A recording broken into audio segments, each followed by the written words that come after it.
Welcome to the Online Prosperity Show, the number one place to hear real stories, methods, and the ideas behind people who are solving meaningful problems in the world. I'm your host, Prosper Taruvinga.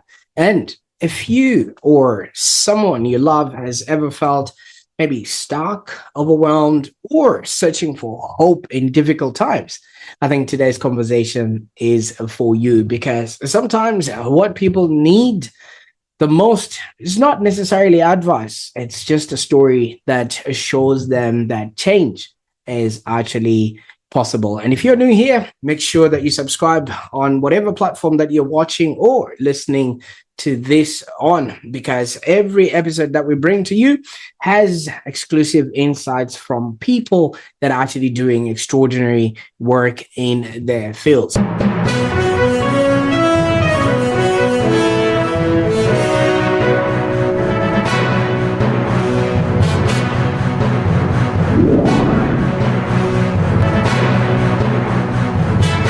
Speaking of extraordinary, today I have the absolute pleasure of welcoming Kerrie Atherton. Now, Kerrie, welcome to the show.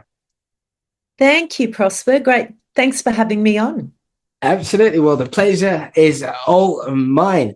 Now, for those that are meeting Kerrie for the very first time, Kerrie is the founder of Stories of Hope Worldwide.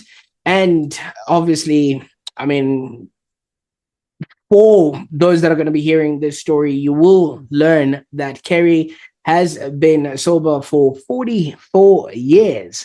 Now, that is even longer than your host and some of your viewers have been alive.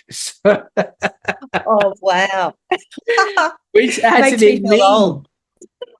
Kerrie, it actually means you've seen more life, more change, and more human stories than most of us could even fit into 3 lifetimes. And what really fascinates me about this is some people go through hardship and maybe they just try to forget it, but you went on and built a mission out of it. So, for those that are watching right now, today we're going to be talking about how Kerrie's journey and the people that she serves, the real impact of sharing stories of hope, and also why storytelling might be one of the most powerful tools for healing and transformation. And I want that while you're watching this, if you feel like you're part of of this conversation, at some point, just put in the comments there about your story or that you might need help from Kerrie, and she will definitely be watching the comment section as soon as we publish this episode here. Now, Kerrie, I could go on and talk about things I'm not even qualified to talk about. Like, we've already established you've been sober long enough than I have been alive. Take us back to the time where it all started, in the beginning. What was life like before your journey that eventually led you to Stories of Hope Worldwide? So I grew up in a home with two alcoholic parents, and I was really loved by my parents. But I grew up with this sense of not being able to predict what was going to happen. My mum drank till I was 12, and my dad got sober before I was born. And he actually taught us to fear everything. He grew up in the midst of extreme family violence with two alcoholic parents. And his dad actually died from alcoholism in his 50s, and his mum ended her life in an overdose, accidental. I don't know if it was accidental or intentional, but she was only about 45. And so he determined that he was going to do life very differently and change the trajectory for his own family one day. And he too had a battle with alcoholism and got sober at 22. And I was born when he was 30, and my mum was an active alcoholic at that time. And so that was my growing up in Sydney. I experienced three very traumatic events by the age of 10. And at the age of 10, I was put under the care of a psychiatrist. And I was prescribed anti-anxiety medication and antidepressants. And I lived in absolute terror. I didn't have a safe haven at school or at home. Most people have some safe haven at either one of those places, but I lived in terror from the outside world. Like I said, I was taught by my dad, who had extreme post traumatic stress, to fear everything. And I was stuck in this hypervigilant state 24/7. And the pills for me were just an absolute escape from the madness that was going on in my head, from the fear, the shame, the anxiety, that feeling that there was something really wrong with me and that I didn't fit into this world, which you often hear in the 12-step rooms from people that are struggling with addictions. And there's this almost this sense of that I was born an alcoholic. There's very much a genetic factor associated with alcoholism. And I had, as I said, 2 alcoholic grandparents and 2 alcoholic parents. And I went on to also become an alcoholic. At 15, I picked up my first drink. And when I picked up that first drink, it was from a cask of wine that had been hidden under a caravan across the road all night in the middle of summer. And I was struggling with severe depression at the time, and the pills that I'd been abusing at this stage had kind of stopped working. And this particular day, I was all on my own, and I was sat on a rock, and I started drinking this wine from this boiling hot cask of wine. And I was really sick, but I had this instant sense of that I felt coloured in and normal for the first time in my life. And I thought, well, this is what I need. Alcohol is going to be the answer for me to escape from every bit of pain, every bit of shame, every fear. And so every opportunity I could, I drank. But the thing is, with alcoholism, we can never guarantee what happens once we pick up that first drink. And every time I set out to just have one or have a couple, I would end up paralytic. I had a personality change. And alcohol just, became my vice. It became my best friend.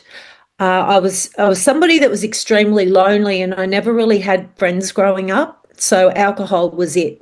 Alcohol and my boyfriends, which I managed to choose really unhealthy people into my life. And alcohol also drove them away from me. Alcohol destroyed my relationships. It destroyed any sense of self that I already had.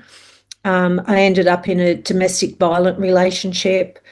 I was raped when I was drunk one night when I was 17. I had a near-death experience with an alcohol and drug overdose, which was accidental.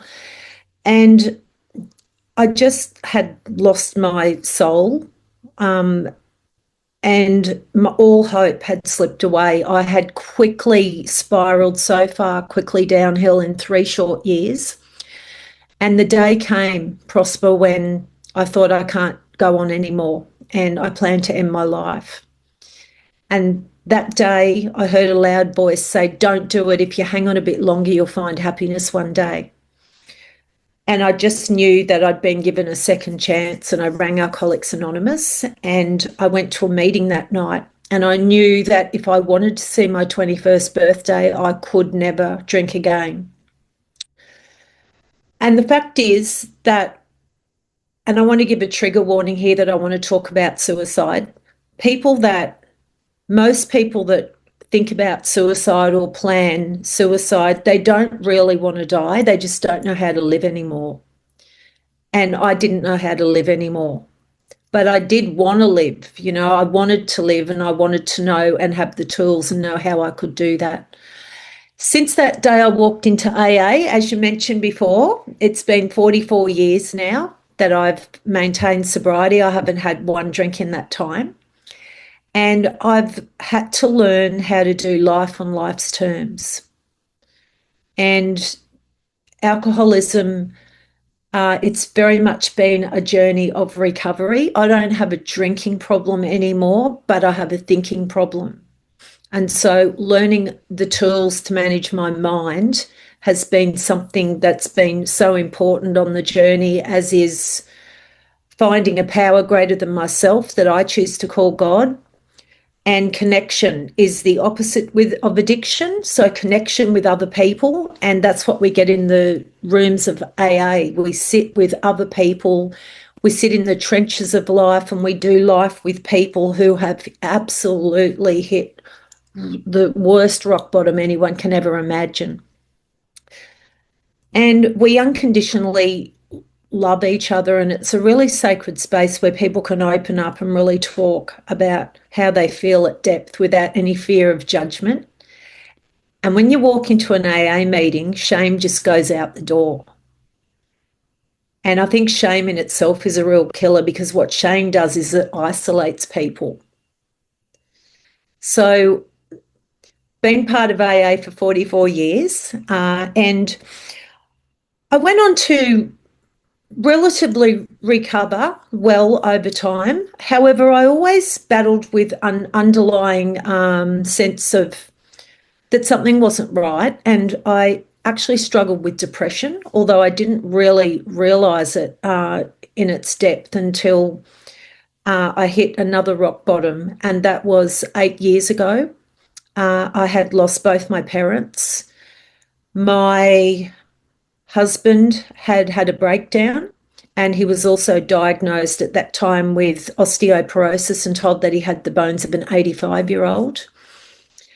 I had been in a very difficult work situation for 6 years and ended up leaving on stress leave. And on that weekend, we were involved in a high-speed car accident where a car had hit us at 140 kilometres an hour. And I sustained chronic whiplash. And then my dog of 16 years was put down, and my son that I was very, very close to moved to Sydney for work. And I just fell into an absolute hole. I felt so hopeless. And the thing was that I didn't have the vice of alcohol or pills or any outlet to help me with that. You know, I was just, it was like hanging onto a cliff with my fingernails and just trying not to fall off. And I've come to identify what happened over that period of time. And I also lost a lot of other family members as well in a short space of time in between my parents, as what I call now a trauma trigger tsunami. And I felt like I was out in the king tide, and I was trying to swim to shore, and I could see the shore. And every time I just lifted my arm to take one stroke to get there, I would be smashed back by another wave. And I just felt like I was drowning. But I knew that if I didn't swim, I would sink. And so I started to swim, and I swam hard, you know, and in that time, I'd locked myself away from all my regular activities for about a space of 6 weeks. And the thing is, I'd been a community leader. I'd been a counsellor for, at that time, around 16 years. And I was the person, especially here on the Sunshine Coast where I live, that many other people came to for support. And here I was drowning, and I felt so alone. And I hardly had one person reach out to see if I was okay. And in that time, I desperately searched for somebody who had been through the level of trauma and post-traumatic stress that I'd been through. And I actually couldn't find that person. And I forced myself out to a women's conference after about 6 weeks of being in this really dark tunnel. And I had a light bulb moment in that conference, and that was that if I can't find the person to help me and let me know that I'm going to be okay, I'm going to become that person for others. And around 2 weeks later, I started Stories of Hope. And Stories of Hope is a place where we gather together. I held free monthly community events for 5 years every single month. And I had a man and woman share their story of overcoming hard times, so that every single person that listened and heard those stories would know if hope can happen for them, it can happen for me also. And what I also wanted to build in that community of people was a sense of connection. And so my policy was that I had a no religious, no political, and no business agenda. because I wanted everybody, regardless of race, but religious beliefs, political beliefs, where they were in life, whether they were homeless, whether they were a millionaire, to be able to walk into those rooms and know that there were no barriers and that the only agenda there was to give and receive hope. And so we had people from all walks of life attend those meetings, and countless people over that time. And many would be struggling. Many would be struggling. Some would be working in the community and want strategies to help other people. But we would have people like CEOs of organisations come along in their own time at night, and then they would come up to me afterwards and they would confide that they had a daughter that was battling an ice addiction. And the sense of isolation and shame, and thinking, who could I tell that to and not have a fear of losing my reputation or losing my job?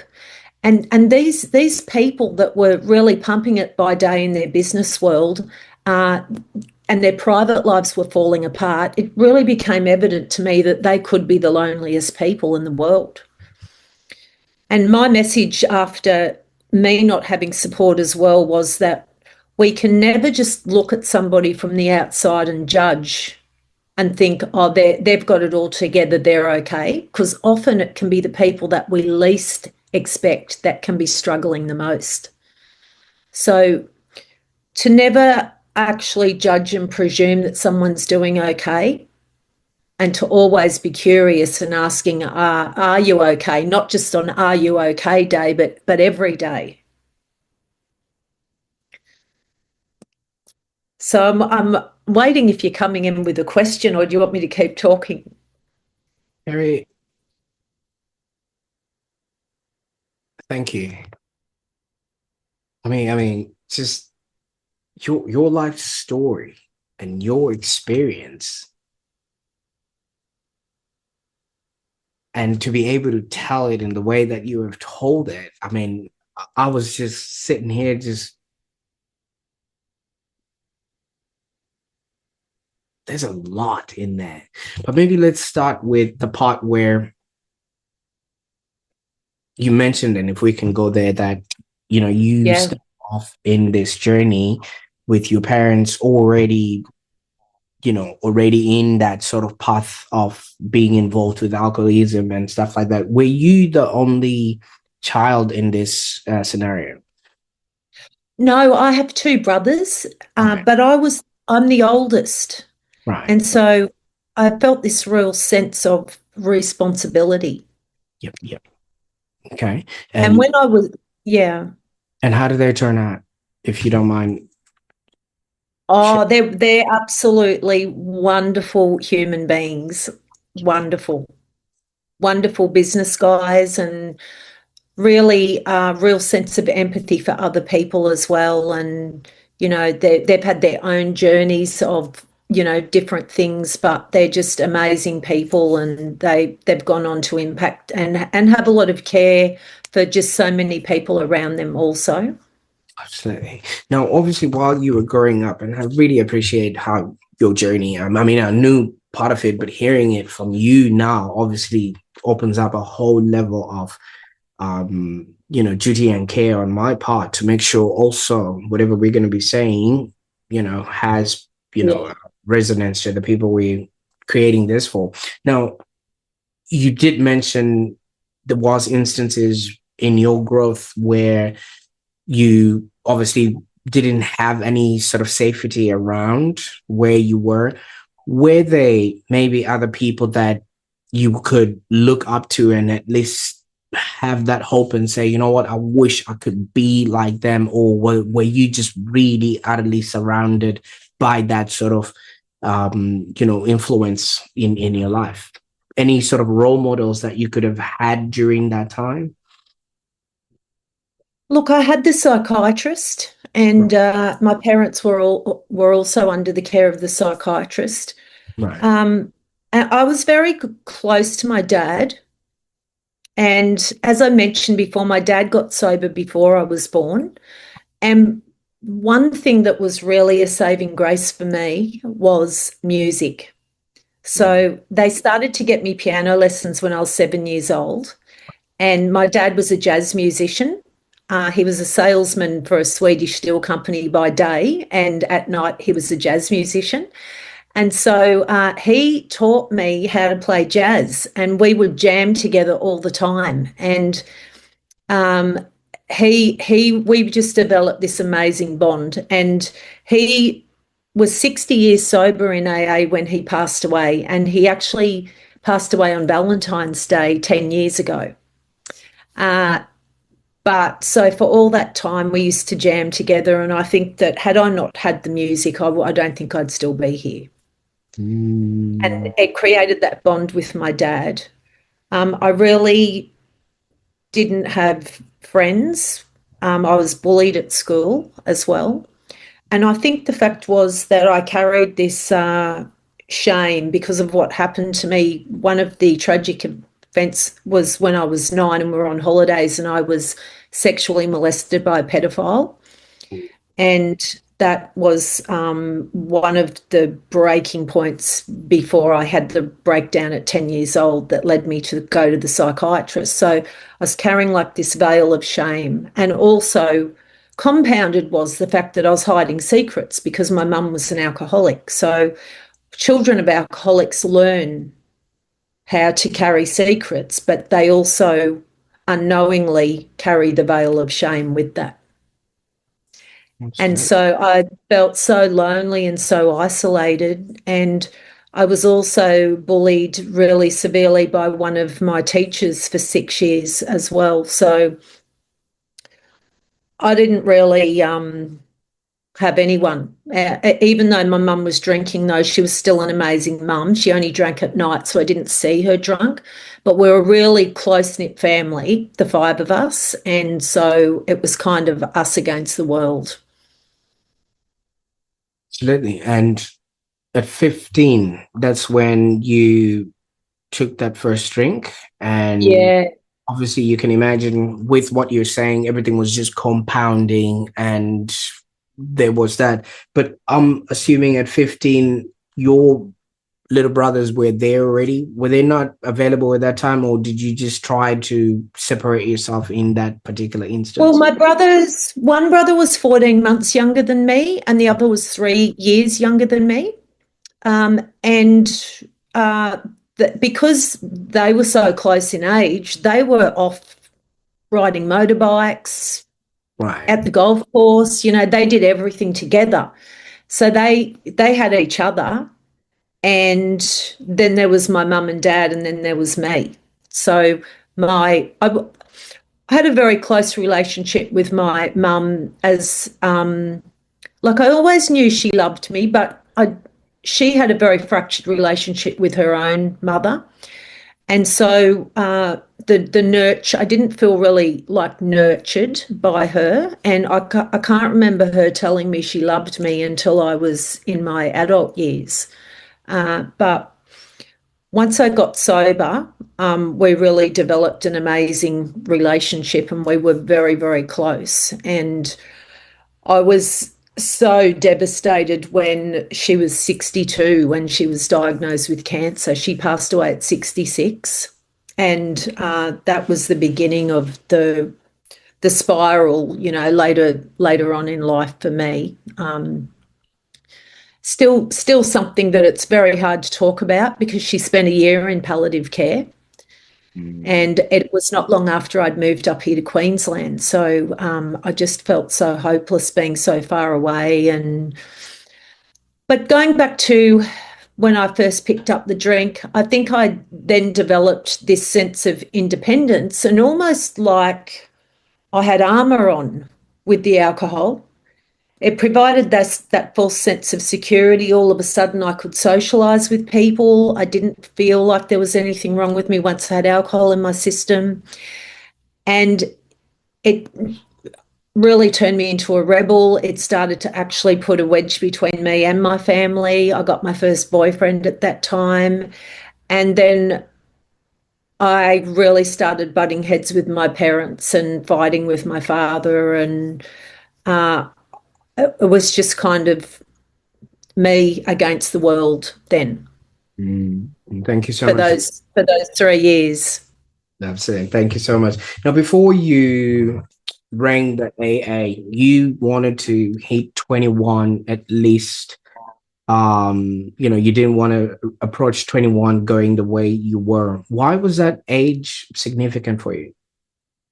Oh, I couldn't look forward with any long-term vision because every single day when I woke up before that, I I wished I hadn't woken up.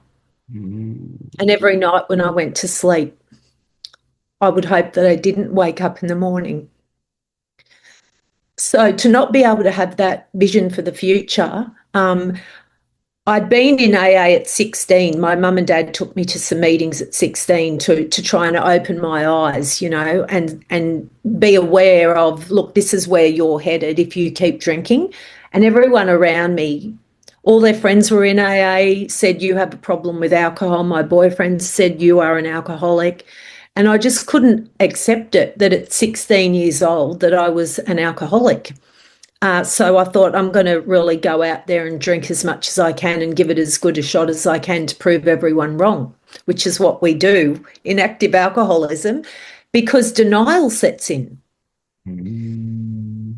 And we blame people, places, and things around us. But it's not until we have to suffer the negative consequences as a result of the drinking directly, and enough of them, that we hit rock bottom. And so when I did hit that rock bottom at 18, all I could think about was, a short span of time, and 21 back in my day was a really exciting thing when you had your 21st.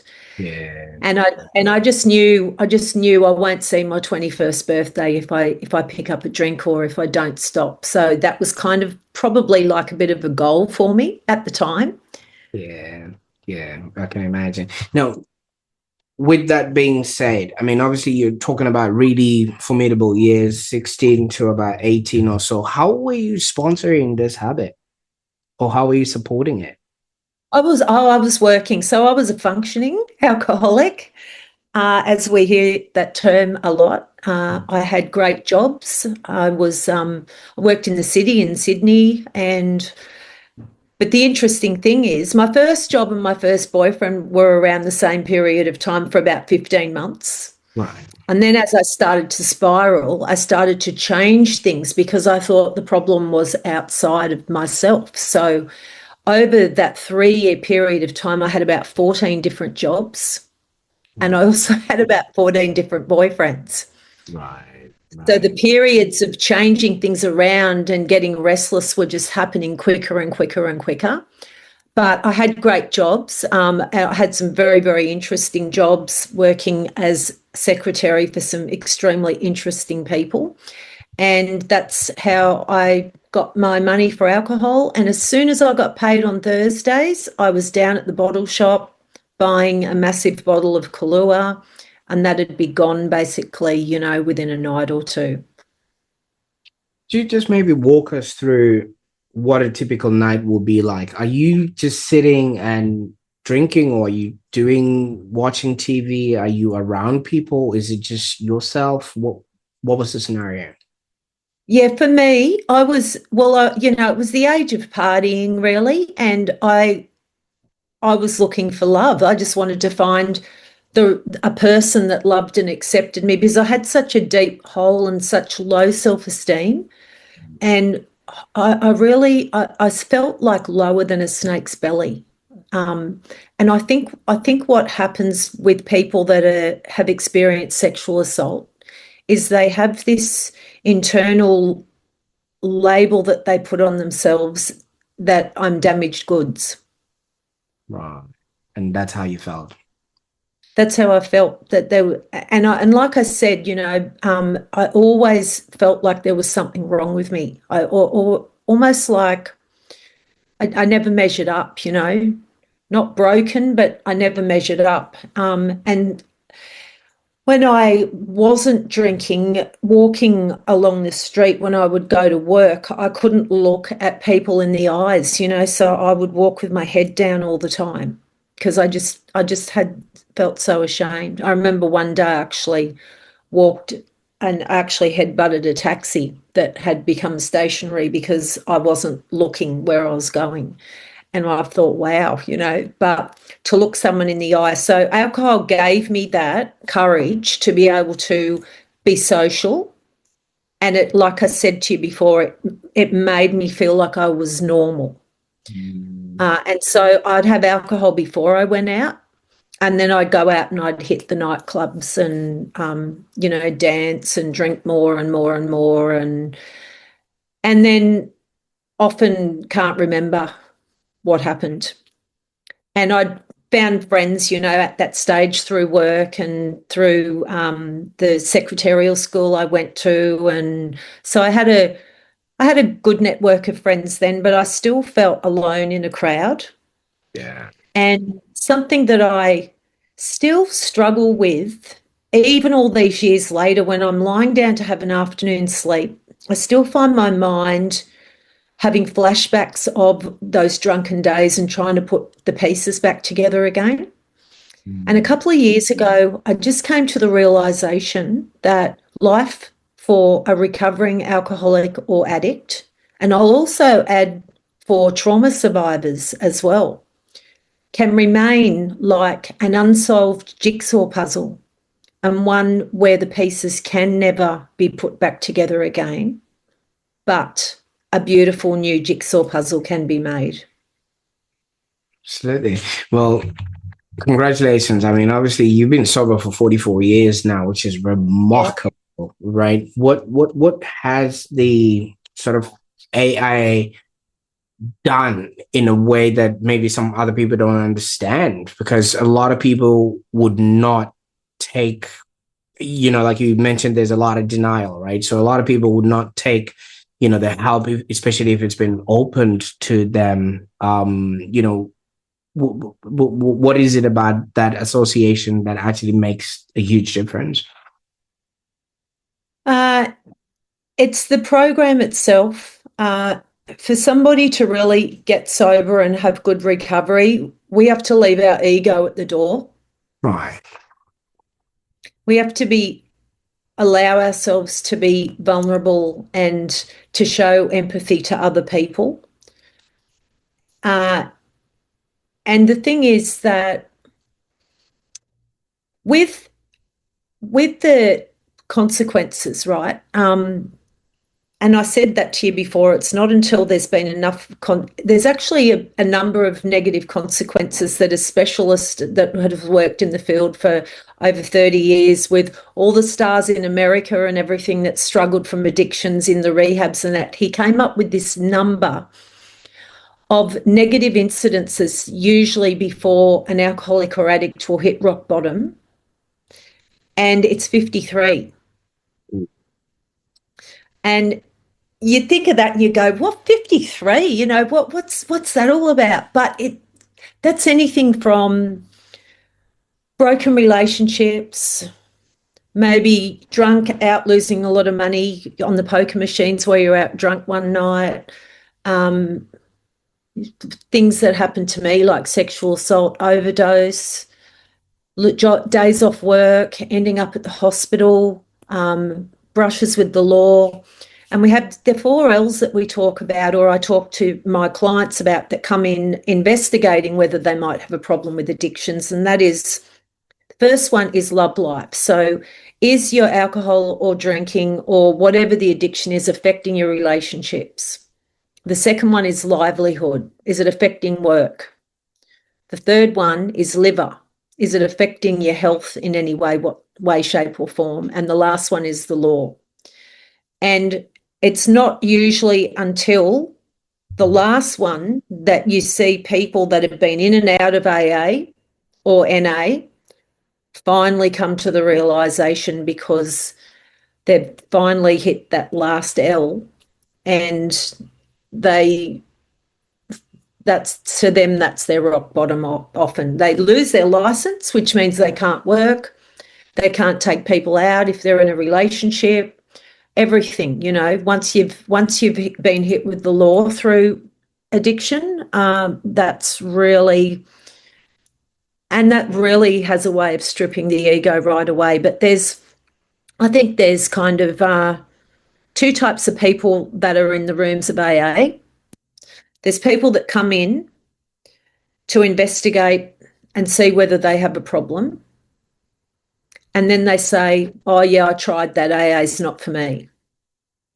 And then there's the people who are sitting in the room and have hit rock bottom and lost everything and say, I wish I'd found this sooner.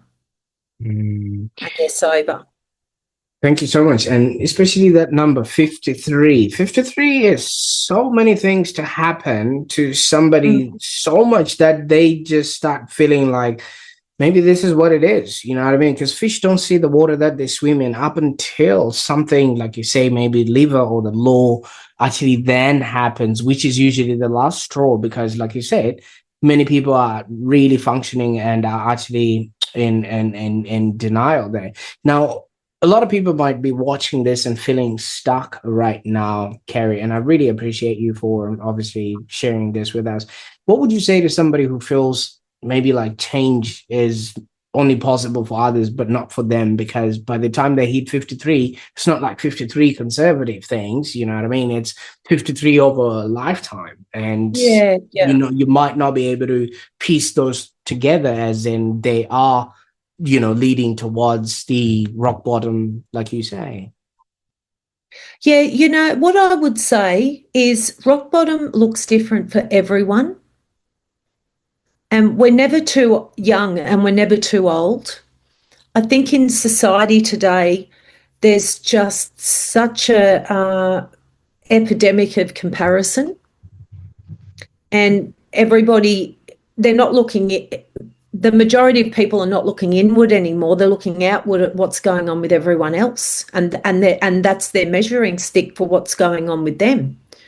But if we take a good look inside and look at what's going on in our own life, I mean, the thing that I often say to my clients is to try something new. If your old way of life isn't working, to try something new means that you actually have nothing to lose, because what you're living in at the moment is not working. So give something new a go. And if you don't like that or that's not working, you can always go back to your own way of life or your own way of chaos. But most people then, when they think of it like that, they think, well, yeah, it's like a light bulb moment goes off with my clients, and they're like, well, yeah, I actually haven't got anything to lose. I might give that a go. And often on the other side of that is an amazing breakthrough. Absolutely. But small steps as well. So many people put so much pressure on themselves to think, I have to, you know, take these big steps to make, you know, things happen. And it's the little steps. It's the stepping out, the tiny little things, the little change in the routine, the different way that we can think, the reframing of that thought. It's those tiny little things that lead to making big things and big changes in your life. And it's been one day at a time that I've stayed sober for 44 years. Absolutely. And You obviously, know, yeah. it is the small hinges that swing open the big doors. And you're absolutely right. When people want to make a change, they forget that it's taken them 10, 15 years to get there, and they want to change in an hour or in 10, 15 minutes. And it doesn't work like that for you to undo all of that. Now, Kerrie, I just want to pause here for a moment and speak to the viewer who's watching this or listening to this right now. Now, thank you so much. And if you've ever gone through something maybe difficult and you came out stronger, you know, on the other side, I want you to type in the word hope in the comments so we know, you know, there's people like us out there that are going through things like this. And obviously, Kerrie will be there to maybe hear your stories or help you out in whichever way that she will be letting us know, you know, as we finish this. Now, Kerrie, why do you think stories, especially stories like yours, have such a powerful effect on people who are struggling? It's really because what happens is the person that's struggling, what they're stuck in is their own negative narrative and their self-defeating beliefs that they've carried since childhood. And it's not until they actually can hear something outside themselves in a different narrative, especially if they hear the story of someone who's going through a similar trial that they're going through or situation. It's not until they can see that other side or that other perspective, and often that can only be through a story of someone else, that there's this spark of hope just does appear. And it's like, if hope can happen for them, it can happen for me also. But we don't have access to that if we don't listen. So You know what I like about that? actively listening and hearing the story, taking that step to hear the story. And when I was in the middle of that dark tunnel, I started reading. My hope was so low. I started to read stories of other people that had come out the other side of hard times, because I thought that would be the only way that would give me any hope, that then I could find some hope also. And that's what happened. And then I started Stories of Hope after that. And it's also a sense for the person that's reading or listening that they're not alone. Because when we're in the middle of pain or in the middle of a really difficult journey, there can be such a sense of isolation. But then when we read that somebody else has been through or going through the same thing and has come out the other side, all of a sudden we're not alone in that anymore. We know that somebody else has also been through that and they've come out the other side. And the fact that there's a lot of, like you using your words, there's a lot of stigma and there's a lot of shame around these sort of, things. Not a lot of people are open and upfront and talking about it. And I think there's that shame leads to, like you said, when you then come to the AA, you leave your ego out.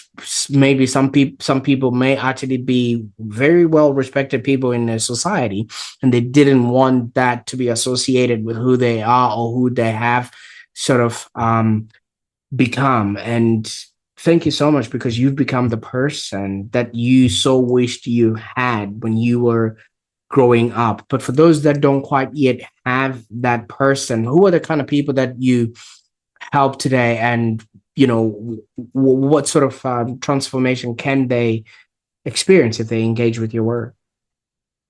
Look, I help people from all walks of life, but I think the people that are feeling alone, that they're struggling with that secret shame, no matter, like I said before, what their identity is, or if they're the CEO of a company or, the leader of a large organisation or something, life happens to everyone. And you might be feeling anxious. You might be up at night thinking, I don't know, how much longer I can go on like this. You might be feeling alone. You might be feeling fearful every single day when you wake up. Everything might be just so pressing in on you so greatly that you just don't know how you're going to get through. You're the people that I can help, because I've been through all of this myself. And you mentioned something about that before too. People, with high profiles might be fearing coming into a place like AA. But when I got sober, some of my closest friends in there, one was a politician, one was a scientist, one was a brain surgeon. And in that same room too, we had homeless people. So we had the stay-at-home mum.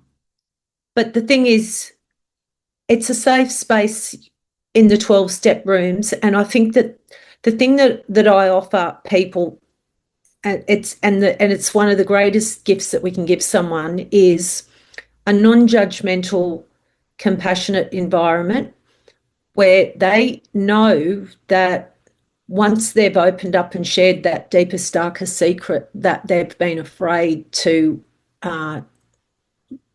of anyone finding out, that they are still loved and accepted regardless. Because I don't see people for what they've been, I see people for what they're going to become. And once people can allow themselves to start to get vulnerable, that's where the healing begins. And I see where, dropping the ego actually comes into play, because as we are coming across, it's not where you're coming from, but it's who you're becoming that we want to start healing and delivering the transformation for, and things of that nature. Now, if somebody's listening and watching this right now and thinking, oh, wait a minute, maybe my story needs to be told, or maybe I need this sort of help, where can people go to, Kerrie, so that they can maybe start their journey and see if this is the perfect fit for them? Yeah, so they can email me on info@M.E.D.I.A, EMPOWER, lifesolutions.com.au, or visit my website, www.empowerlifesolutions.com.au. And I also have my other organisation, Stories of Hope Worldwide, which is more of a speaking platform. I have my podcast through that, my books, and that email is info@storiesofhope.com.au. And so the Empower is my coaching and my counselling. I'm also a speaker. So if you think that my story would be great at one of your events, I'd love to share my story of overcoming adversity and many things. And yeah, the Stories of Hope platforms for the wider community to engage with stories of other people. Absolutely. I'll make sure that all those links are in the show notes below, so that people can actually find the journey to hope. Now, Kerrie, I think I did mention this, but I was a little bit tongue-tied earlier because I just didn't know how to respond based on, your life story and your experience. Because it's got so much value for those that are going through this particular thing and they don't have anyone to turn to. And Yeah. what I just realized about this is, no matter what it is that you're going through, just pay attention, because maybe one day you'll have a good story to tell, not only on the Online Prosperity Show, but also in Stories of Hope. Yes.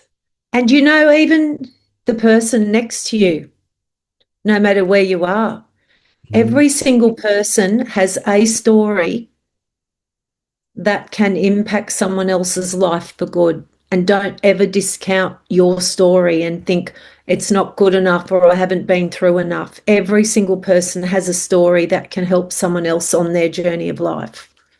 It's also amazing how, I think it was Tony Robbins who mentioned, to whom much is given, much is required. Because when life was happening, obviously it was happening at you.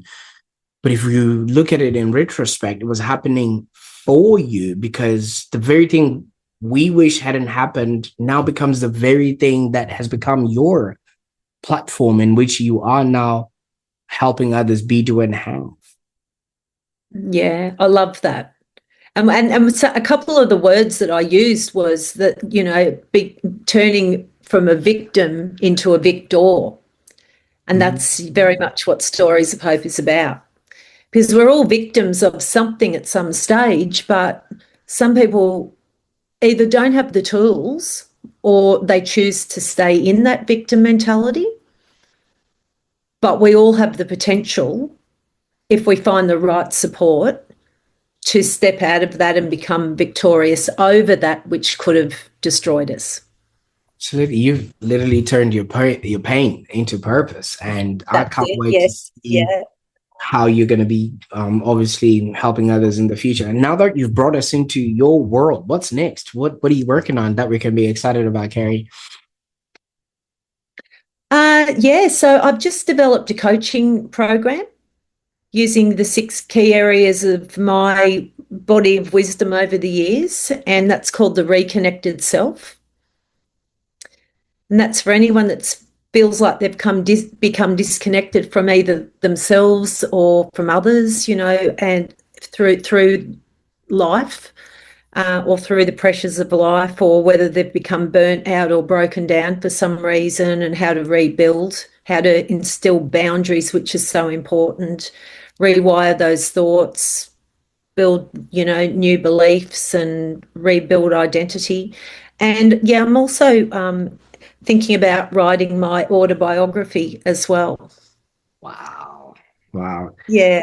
And then still going with my own podcast as well. So anybody out there that has a story of hope, please message me, because I would love to talk to you about sharing on my show.